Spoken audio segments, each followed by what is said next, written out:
আপনারা সামনে আগাবেন না।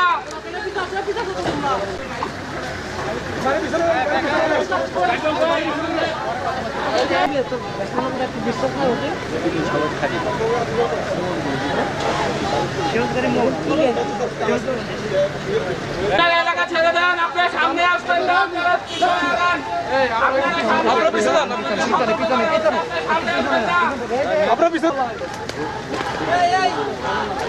গাড়িগুলো পিছাইতে বলো, একটু পিছাইতে বলো, স্যার বলছে।